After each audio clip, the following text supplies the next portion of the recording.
Connecting OBS to Dacast. If you're using OBS, here's how to connect it to your Dacast live stream.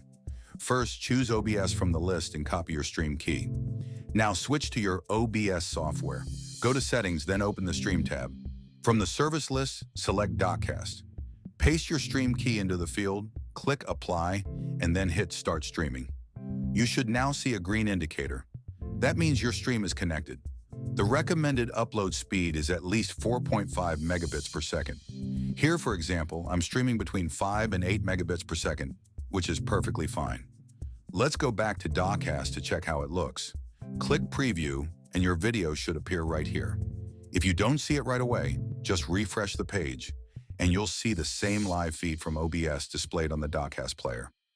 Now that your encoder is connected, you can explore your delivery options, including 2 different embed codes for integrating your live stream directly on your website.